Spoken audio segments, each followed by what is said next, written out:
Selamat hari Selasa teman-teman. Kita bersyukur kita boleh bertemu kembali di dalam PA Online GKA Immanuel Malang. Hari ini kita akan bersama-sama membaca firman Tuhan dan membahasnya, merenungkannya dari Kisah Para Rasul pasal yang pertama, ayat yang ke-12 sampai ke-14. Saya akan membacakannya untuk teman-teman sekalian. Maka kembalilah rasul-rasul itu ke Yerusalem dari bukit yang disebut Bukit Zaitun, yang hanya seperjalanan Sabat saja jauhnya dari Yerusalem. Setelah mereka tiba di kota, naiklah mereka ke ruang atas tempat mereka menumpang. Mereka itu ialah Petrus dan Yohanes, Yakobus dan Andreas, Filipus dan Thomas, Bartolomeus dan Matius, Yakobus bin Alfius dan Simon orang Selot dan Yudas bin Yakobus.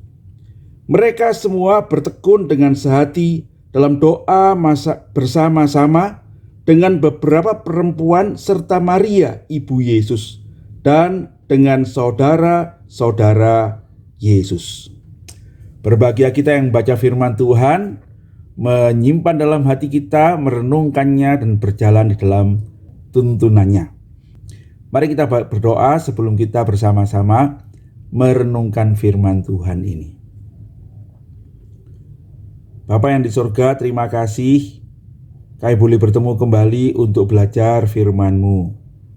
Berkatilah kami ya Tuhan dengan kuasa Roh-Mu, dan buatlah kami mengerti kebenaran-kebenaran-Mu, dan pimpinlah kami bukan hanya mengerti kebenaran itu, tetapi oleh kebenaran itu kami dituntun untuk melangkah seturut kehendak-Mu.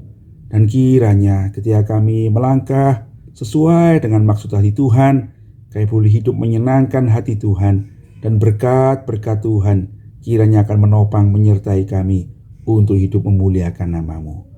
Jadikanlah kami saluran berkat, segala kemuliaan hanya bagi Tuhan saja. Dalam nama Yesus Juru Selamat kami yang hidup, kami berdoa dan mengucap syukur. Amin.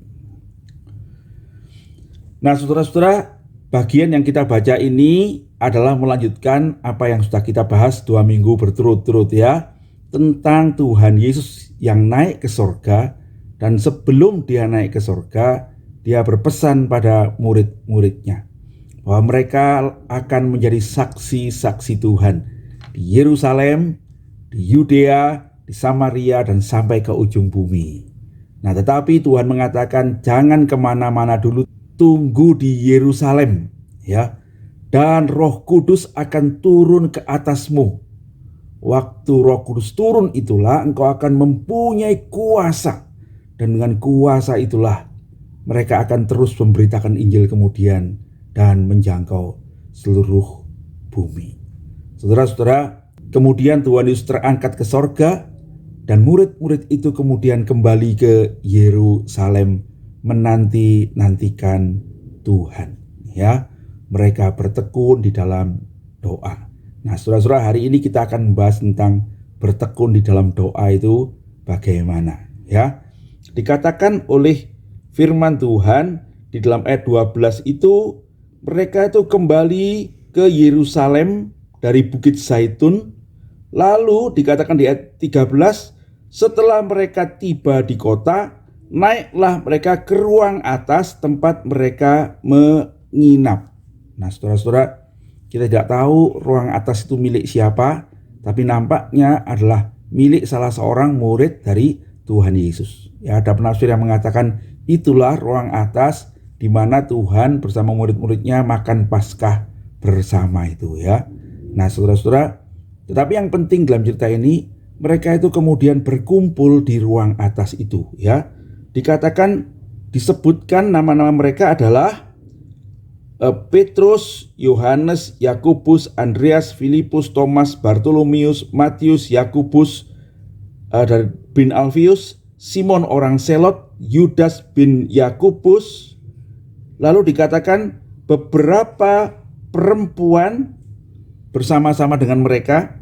Lalu ada Maria ibu Yesus, dan ada saudara-saudara Tuhan Yesus. Jadi saudara-saudara, Dari sini kita mengerti bahwa yang berkumpul itu bukan cuma para rasul yang 12 itu, tapi nampaknya ada yang lain, yaitu saudara-saudara Tuhan Yesus ya. Bersama-sama dengan ibu mereka yaitu Maria. Mereka berkumpul di ruang atas itu, dan dengan mereka juga ada perempuan-perempuan yang lain. Dan menurut saya barangkali juga ada murid-murid yang lain juga ya, yang bukan rasul-rasul. Nah saudara-saudara, apa ini yang menjadi pelajaran bagi kita? Bahwa ketika mereka itu bersekutu berdoa, mereka itu adalah melakukannya bersama-sama ya. Itu bukan tugasnya rasul-rasul, tapi semua orang percaya waktu itu, murid-murid yang mengasihi Tuhan, keluarga Tuhan Yesus, semua berkumpul untuk berdoa bersama-sama di Yerusalem, di sebuah ruangan di atas itu. Nah saudara-saudara sekalian, ini memberitahukan kepada kita bahwa tugas untuk berdoa dan menanti-nantikan kuasa itu bukan hanya dilakukan oleh para rasul ya, tapi oleh semua orang percaya pada waktu itu. Bagian ini juga mencantumkan adanya perempuan-perempuan. Ya, menarik ya. Seorang penafsir mengatakan Lukas itu mencatat di dalam Injilnya dan dalam kisah para rasul itu perubahan-perubahan yang terjadi dalam struktur masyarakat, di mana kemudian pada zaman Tuhan Yesus orang-orang Kristen itu lebih menghargai para perempuan ya. Sebutan tentang perempuan-perempuan yang melayani Yesus itu kita temukan berkali-kali di dalam Alkitab. Juga di dalam kisah para rasul pada bagian yang penting ini, yaitu apa? Ketika mereka menantikan Roh Kudus supaya mereka menerima kuasa untuk memberitakan Injil. Di dalam persekutuan doa yang pertama itu ada perempuan-perempuan itu juga bersama-sama dengan mereka, dan ada ibu Yesus juga. Lalu apa yang mereka lakukan ketika berdoa? Ada dua kata yang penting dikatakan di situ, bahwa mereka itu semua bertekun dengan sehati dalam doa bersama-sama. Nah saudara-saudara, ini bukan doa pribadi, tetapi ini persekutuan doa. Saudara-saudara, betapa pentingnya persekutuan doa ya. Dan dalam persekutuan doa itu ada dua hal yang penting, yaitu apa? Mereka itu bertekun.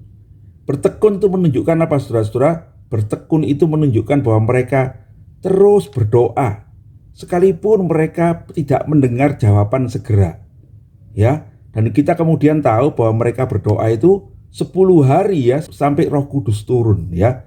Mereka tiap hari berdoa, mereka bersungguh-sungguh berdoa dan bertekun berdoa. Itu menunjukkan bahwa mereka tidak segera memohon jawaban, tapi dengan sungguh-sungguh mereka menghadapi tantangan-tantangan, barangkali kemalasan, bisa jadi gitu ya, barangkali itu adalah urusan-urusan gitu, tapi mereka terus mengusahakan. Bertekun itu menunjukkan mereka bersungguh-sungguh ya, menyisihkan waktu, menghadapi tantangan, tetap berdoa bersama-sama. Yang kedua, dikatakan mereka itu sehati ya. Sehati itu artinya sepakat saudara-saudara ya, sepakat, tidak ada yang dipaksa, tetapi mereka mempunyai semangat bersama-sama, percaya pada janji Tuhan. Mereka menantikan Roh Kudus yang akan berikan mereka kuasa itu. Nah saudara-saudara sekalian, di dalam ketekunan dan di dalam kesehatian, mereka menantikan Tuhan di dalam berdoa. Nah saudara-saudara sekalian, apa yang bisa kita pelajari hari ini dari firman Tuhan yang kita baca ini? Saudara-saudara sekalian, Tuhan Yesus tidak menyuruh kita untuk terburu-buru melakukan kegiatan-kegiatan, tetapi Tuhan Yesus memerintahkan kita untuk berdoa terlebih dahulu. Sebab kita bisa melakukan tindakan-tindakan kerohanian ya, melakukan banyak hal, termasuk nanti kita mengetahui di bawahnya itu mereka akan memilih pemimpin ya. Tuhan tidak menghendaki mereka segera memilih pemimpin, tapi Tuhan menghendaki mereka lebih dahulu berdoa. Kenapa kok berdoa saudara-saudara? Sebab dengan doa lah sesungguhnya kita tuh menanti-nantikan pertolongan Tuhan. Kita bersandar kepada Tuhan. Kita mengharapkan kuasa Tuhan yang bekerja di tengah-tengah kita. Dan ini betul ya. Kalau penginjilan, pelayanan di gereja itu dilakukan dengan kekuatan manusia, saudara-saudara, seringkali yang terjadi adalah kita ini jadi lelah, yang pertama. Yang kedua, ada ketegangan-ketegangan di antara kita karena ada kepentingan-kepentingan, ada yang merasa tidak adil, gitu ya. Ada yang merasa saya bekerja sungguh-sungguh, yang lain kok santai-santai, gitu ya. Dan akhirnya bisa menimbulkan perpecahan. Tetapi kalau kita bersama-sama menanti-nantikan Tuhan, mohon kuasa Tuhan itu yang bekerja di tengah-tengah kita, maka itu akan mendatangkan suatu yang melampaui apa yang kita pikirkan, ya. Setelah mereka berdoa 10 hari, saudara-saudara, kemudian Roh Kudus turun ke atas mereka, dan kemudian mereka memberitakan Injil dengan berani, dan sungguh mereka mempunyai kuasa. Orang-orang sederhana ini, perempuan-perempuan itu ya, menjadi sesuatu kekuatan untuk membawa Injil Tuhan sampai ke ujung bumi. Dan itulah yang dicatat oleh Kisah Para Rasul, ya. Kebangunan rohani selalu dimulai dengan doa. Nah, hari ini saya ingin mengajak saudara memperhatikan ya tentang kuasa doa di dalam sejarah gereja. Banyak yang kita bisa dengar tentang bagaimana doa itu membangkitkan gereja. Salah satunya yang saya baca dari tafsiran yang saya pakai untuk kita berdiskusi ini adalah dikatakan begini ya.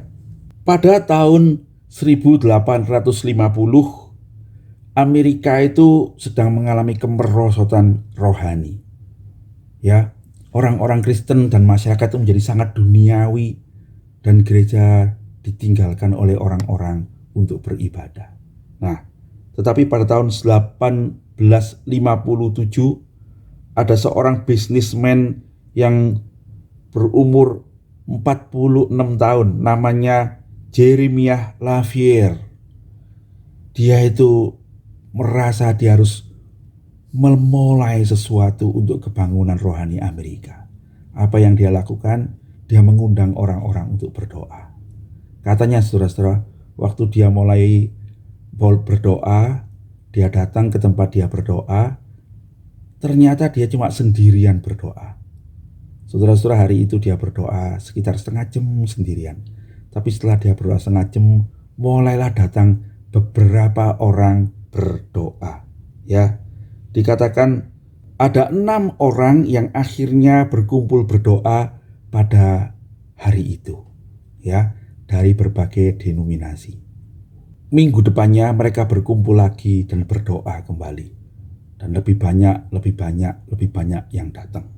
Dan akhirnya mereka memutuskan untuk mengadakan doa setiap hari, ya. Nah, dalam beberapa bulan katanya jumlah mereka menjadi ratusan orang. Dan kemudian orang-orang yang berkumpul itu, ada pendeta-pendeta yang memulai gerakan itu ke gerejanya sendiri-sendiri, ya.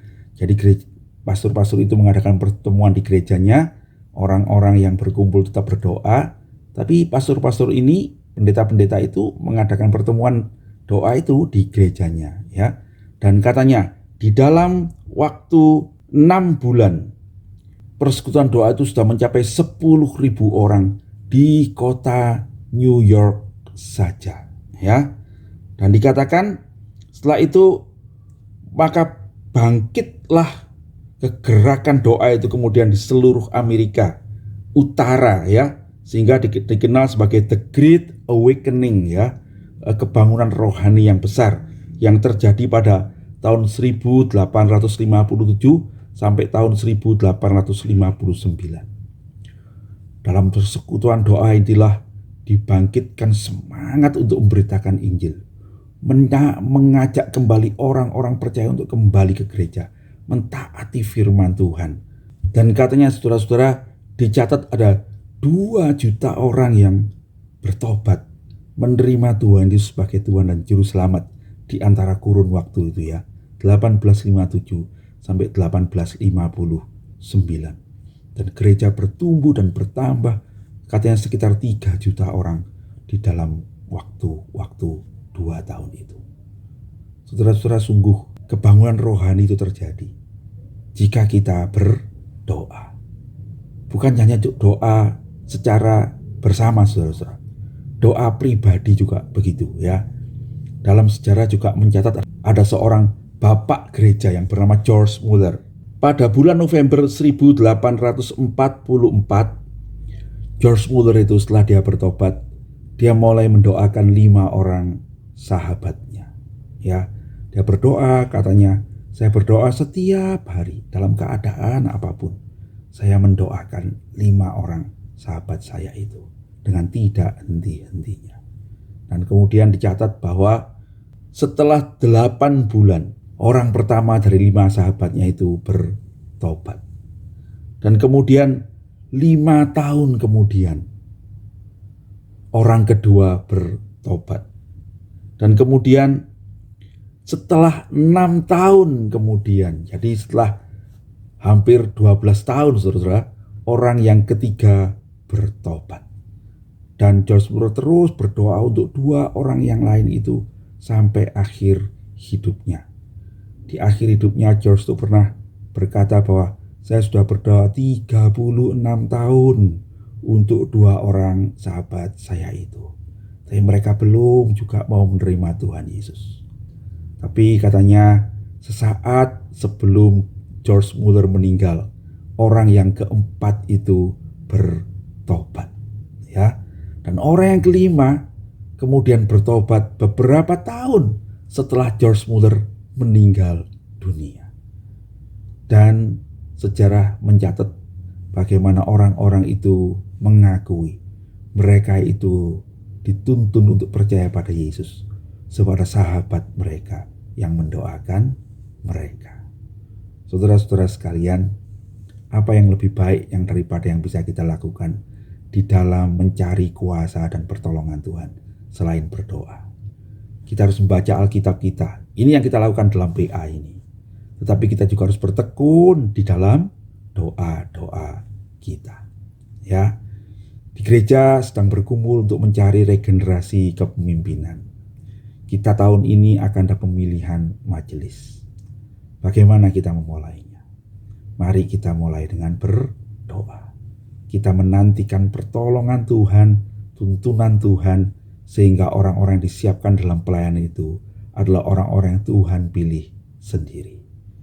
Saya bersyukur, saudara-saudara, pada masa Paskah ini ada persekutuan doa yang kita adakan pagi dan malam lewat Zoom.